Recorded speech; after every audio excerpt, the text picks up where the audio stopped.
최동현은 여느 때와 다름없이 오전 6시에 눈을 떴다.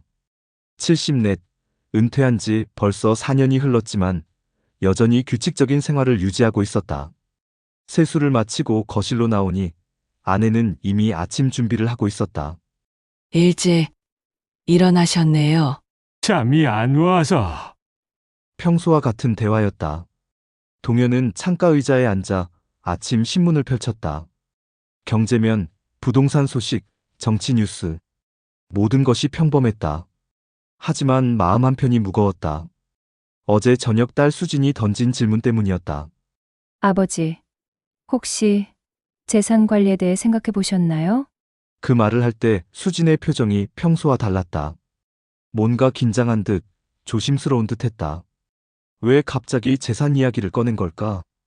동현은 신문을 내려놓고 생각에 잠겼다. 여보, 라디오 틀어드릴까요? 아내의 목소리에 고개를 끄덕였다. 평소 즐겨 듣던 아침 뉴스가 흘러나왔다. 최근 노년층 재산 분쟁이 급증하고 있습니다. 자녀들 간의 상속 다툼뿐만 아니라 부모와 자녀 사이의 재산 관리 문제로 인한 갈등도 늘어나고 있는데요. 동현의 손이 멈췄다. 마치 어제 수진의 질문을 설명하는 뉴스 같았다. 우연일까 아니면 아침 드세요. 아내가 내려준 미역국 앞에 앉았지만 입맛이 없었다. 평생 성실하게 살아오며 모은 재산이 적지 않았다. 강남의 아파트, 통장에 쌓인 예금, 주식까지. 모든 것을 가족을 위해 모았는데 설마 그것 때문에 문제가 생기는 건 아니겠지. 수진이가 요즘 자주 오네. 아내의 말에 동현은 고개를 들었다. 응? 이번 주에만 벌써 2번째야.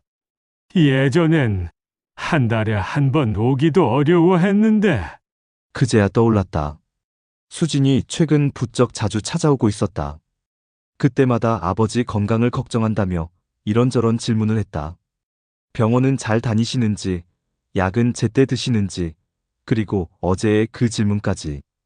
동현은 숟가락을 내려놓았다. 갑자기 가슴이 답답해졌다. 평생 가족만 생각하며 살아온 자신이 이제는 오히려 가족에게 부담이 되는 존재가 된 건 아닐까? 재산 때문에 자식들이 걱정하고 그래서 자주 찾아오는 건 아닐까? 괜찮으세요? 아내의 걱정스러운 목소리가 들렸지만 동현은 대답할 수 없었다. 평온했던 아침이 갑자기 불안으로 물들어갔다. 그날 저녁 수진이 약속대로 찾아왔다. 떡갈비와 함께 가져온 밝은 미소가 평소와 같아 보였지만 동현의 눈에는 모든 것이 의심스러웠다. 아버지, 오늘 컨디션은 어떠세요? 괜찮지. 요즘 잠은 잘 주무세요? 혹시 어지럽거나 그러신 적은 없고요? 동현은 젓가락을 멈췄다. 평소보다 구체적인 질문들이었다.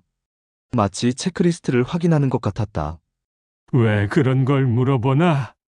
아니에요. 그냥 걱정돼서요. 식사 후 수지는 거실에 앉아 가방에서 서류 뭉치를 꺼냈다. 동현은 부엌에서 설거지를 하는 척하며 지켜봤다. 수지는 조심스럽게 서류들을 펼치고 계산기를 꺼내 뭔가를 계산하기 시작했다. 탁, 탁, 탁. 계산기 소리가 거실에 울려 퍼졌다. 수진의 표정은 진지했고 때로는 눈썹을 찌푸리기도 했다. 동현은 호기심을 참지 못하고 슬그머니 다가갔다. 뭐 하나?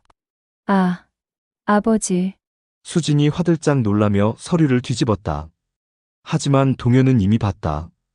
부동산 시세표, 은행 잔고 내역, 그리고 상속세 계산이라고 적힌 메모지까지. 수진아, 이게 뭐야? 아, 이건. 수진의 얼굴이 붉어졌다.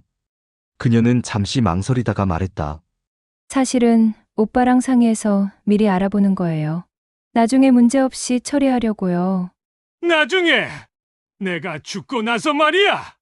아버지, 그런 뜻이 아니라 그럼 뭔 뜻이야? 동현의 목소리가 높아졌다. 수진은 당황한 표우로 손사래를 쳤다. 정말 그런 게 아니에요. 그냥 미리 준비하는 거예요. 세금 문제도 있고 절차도 복잡하다고 해서. 그때 동현의 휴대폰이 울렸다. 오랜 친구 박재호였다. 동현이 나야. 오늘 저녁에 시간 있나? 왜? 할 이야기가 있어서. 중요한 거야. 전화를 끊고 나니 수진이 서류를 정리하고 있었다. 더 이상 숨길 것도 없다는 듯 태연한 모습이었다. 아버지, 저희가 나쁜 마음으로 하는 게 아니에요. 정말로. 그래도 미리 내 재산을 계산하고 앉아 있으니 기분이 좋겠냐? 수진은 대답하지 못했다. 동현은 한숨을 쉬며 자리에서 일어났다. 그날 밤 재호와 만난 술자리에서 동현은 속마음을 털어놓았다. 요즘 자식들이 이상해. 수진이는 내 재산 계산을 하고 있고 민준이는 평소보다 자주 안부를 묻고 그럴 나이지 뭐. 재호가 소주잔을 기울이며 말했다. 이제 우리도 짐이 될 나이야. 자식들 입장에서는 미리미리 준비해야 할 게 많을 거고 짐이라니. 현실을 받아들여야지. 우리가 언제까지 젊을 줄 알았나? 재호의 말이 가슴을 찔렀다. 동현은 잔을 비우며 복잡한 심정을 삼켰다. 정말 자신이 가족에게 짐이 되어가는 걸까? 그렇다면 수진의 행동도 이해할 수 있었다. 하지만 마음 한편으로는 서운함이 컸다. 집에 돌아와 잠자리에 누웠지만 잠이 오지 않았다. 천장을 바라보며 동현은 생각했다. 언제부터 자신이 이렇게 의심 많은 사람이 되었을까? 가족을 믿지 못하는 자신이 한심했지만 동시에 불안은 계속 커져만 갔다. 다음 날 오후, 동현은 거실에서 텔레비전을 보고 있었다. 하지만 화면에 집중할 수 없었다. 어제 수진이 보던 서류들이 자꾸 머릿속에 떠올랐다. 상속세 계산이라는 글씨가 특히 생생했다. 현관문이 열리는 소리가 들렸다. 손녀 혜린이었다. 할아버지.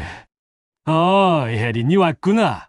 20살의 혜린은 대학생답게 밝고 활기찼다. 하지만 오늘은 평소와 달리 조심스러운 표정이었다. 할아버지, 요즘 기분이 안 좋으세요? 왜? 엄마가. 할아버지가 요즘 예민하시다고 하더라고요. 동현은 씁쓸했다. 수진이 딸에게까지 이야기했구나. 혜린아, 너는 어떻게 생각하나? 할아버지가 예민해 보여. 혜린은 잠시 망설이다가 털어놓았다. 사실, 엄마랑 삼촌이 요즘 자주 통화해요. 할아버지 이야기를 하는 것 같은데, 제가 가까이 가면 조용해지더라고요. 동현의 가슴이 철렁했다. 민준이까지 연루되어 있다는 뜻이었다. 뭔 이야기를 하던가? 잘 모르겠어요. 근데 엄마가 요즘 뭔가 계획하는 것 같아요. 서류도 많이 보고 어디엔가 전화도 자주 하고. 바로 그때 현관문이 또 열렸다. 수진이었다. 혜린이도 왔네. 수진은 평소와 다름없이 밝게 인사했지만 동현은 그녀의 눈빛에서 뭔가 계산적인 것을 느꼈다. 아버지, 오늘 컨디션은 어때요? 왜 자꾸 컨디션을 묻나? 그냥 걱정돼서요. 수진은 가방에서 또 다른 서류를 꺼냈다. 이번엔 은행 관련 서류 같았다. 아버지, 이거 한번 봐주세요. 예금 관리 방법에 대한 자료인데요. 동현은 서류를 받아들고 훑어봤다. 고령자 재산관리 위임, 성년후견제도, 안내 같은 제목들이 눈에 들어왔다. 이건 또 뭐야? 요즘 노인분들이 재산 관리에 어려움을 겪는 경우가 많다고 해서요. 미리 알아봤어요. 내가 언제 어려움을 겪는다고 했나? 수진은 당황한 듯 머뭇거렸다. 그런 게 아니라 나중을 대비해서요. 동현은 서류를 내려놓았다. 성년후견제도? 그건 치매나 정신적 문제가 있을 때 쓰는 제도 아닌가? 수진이 정말로 자신을 그런 상태로 보고 있는 건가? 예린아, 너는 집에 가. 할아버지? 어른들 이야기니까. 혜린이 나간 후 거실은 정적에 휩싸였다. 수진은 불안한 표정으로 아버지를 바라봤다. 아버지, 오해하고 계신 것 같은데 오해! 뭘 오해? 저희가 나쁜 마음으로 하는 게 아니에요. 그럼 뭔 마음이야? 내 재산 관리까지 신경 쓸 정도면 뭔가 계획이 있는 거 아닌가? 수지는 대답하지 못했다. 동현은 그녀의 침묵이 모든 것을 말해주는 것 같았다. 그날 밤 늦게 동현은 재호에게 전화를 걸었다. 재호야, 나야.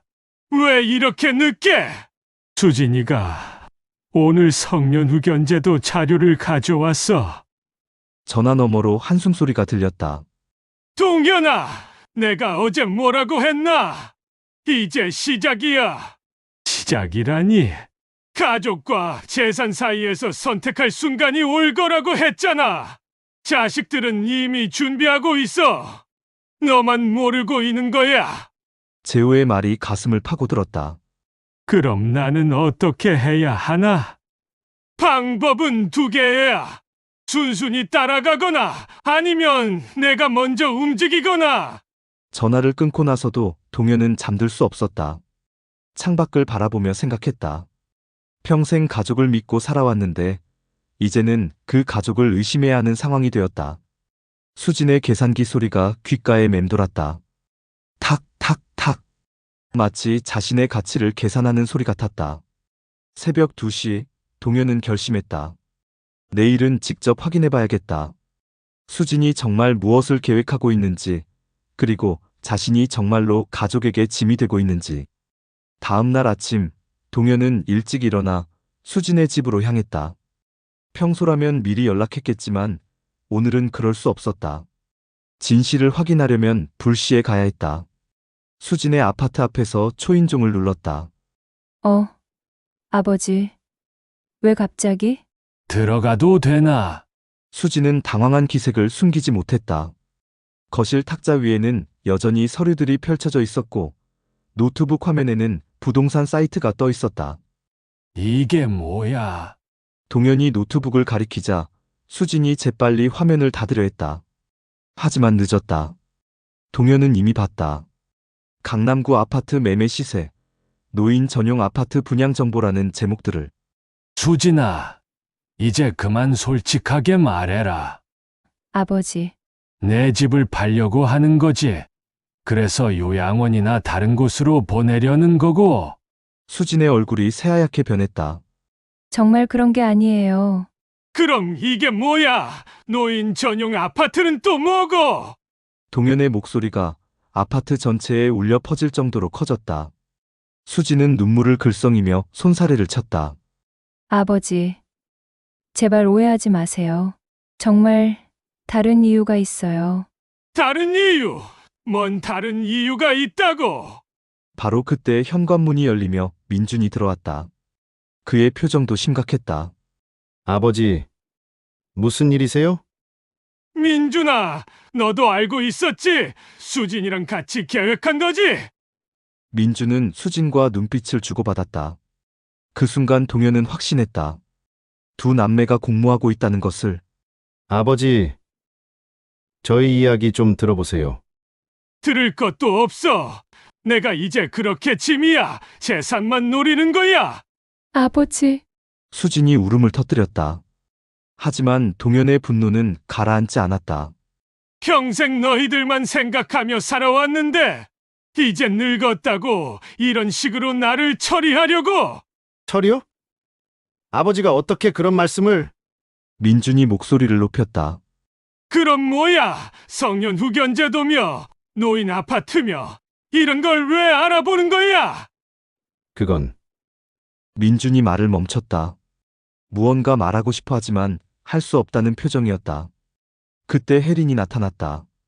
어제 할아버지가 집에 가라고 했는데도 몰래 따라온 모양이었다. 할아버지, 엄마, 삼촌, 왜 이러세요? 혜린아, 너는 빠져. 수진이 딸을 말렸지만 혜린은 단호했다. 아니에요. 할아버지가 오해하고 계신 것 같은데. 제가 아는 게 있어요. 혜린아, 수진이 제지했지만 혜린은 계속했다. 할아버지, 엄마와 삼촌이 하는 일은 정말 할아버지를 위한 거예요. 그런데 아직 말씀드릴 수 없는 이유가 있어요. 무슨 이유? 그건 할아버지가 직접 확인하셔야 해요. 혜린의 말에 수진과 민준이 당황했다. 뭔가 계획에 없던 일이 벌어지고 있었다. 혜린아, 아직 때가 아니라고 했잖아. 하지만 삼촌, 할아버지가 이렇게 오해하시는데 어떻게 가만히 있어요? 재호에게서 전화가 왔다. 동현아, 어떻게 됐나? 재호야, 내가 맞았어. 애들이 뭔가 숨기고 있어. 그럼 이제 어떻게 할 거야? 동현은 가족들을 바라봤다. 모두 복잡한 표정으로 자신을 쳐다보고 있었다. 모르겠어. 정말 모르겠어. 그 순간 동현은 자신이 평생 믿어왔던 가족에 대한 신뢰가 산산조각 나는 것을 느꼈다. 하지만 동시에 혜린의 말도 신경 쓰였다. 정말 자신을 위한 일이라는 게 가능할까? 아니면 그것도 거짓말일까? 혼란 속에서 동현은 한 가지만 확실히 알았다. 내일이면 모든 것이 분명해질 거라는 것을. 다음 날 오전, 수진이 전화를 걸어왔다. 아버지, 오늘 오후에 시간 있으세요? 왜? 보여드릴 게 있어요. 어제 말씀 못 드린 그 이유요. 동현은 망설였다. 어제의 갈등이 아직 마음에 남아 있었다. 민준이도 올 거예요. 그리고 다른 분들도요. 다른 분들? 오시면 아실 거예요. 오후 2시, 동현은 수진이 알려준 주소로 향했다. 낯선 건물이었다. 1층에는 실버문화센터라는 간판이 걸려 있었다. 엘리베이터를 타고 3층에 내리니 수진과 민준이 기다리고 있었다. 하지만 그들의 표정은 어제와 달랐다. 긴장보다는 설렘이 담겨 있었다. 아버지, 이쪽으로 오세요. 수진이 안내한 곳은 넓은 회의실이었다. 그런데 문을 열자마자 동현은 깜짝 놀랐다. 친숙한 얼굴들이 가득했다.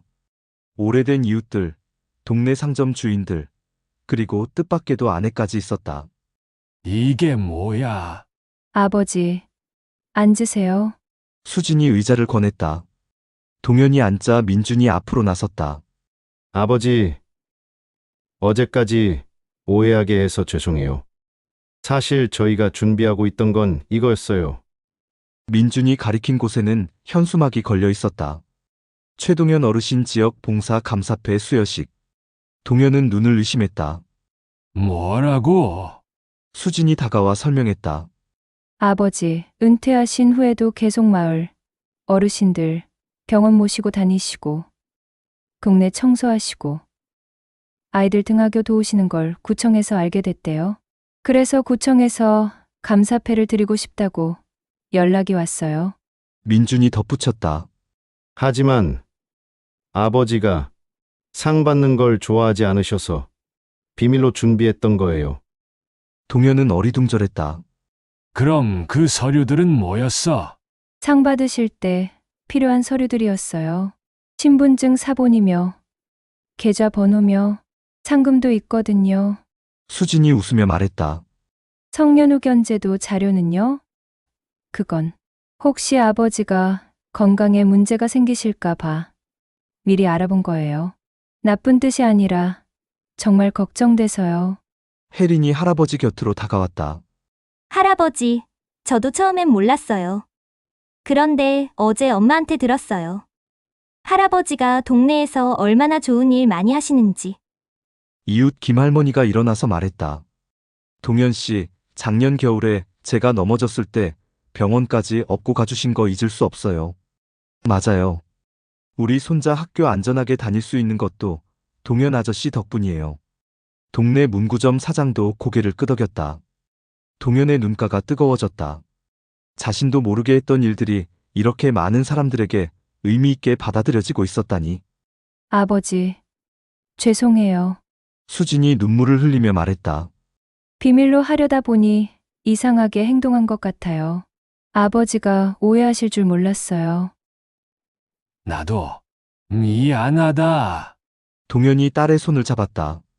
너희들을 의심했구나. 평생 믿고 살았던 가족을 말이야.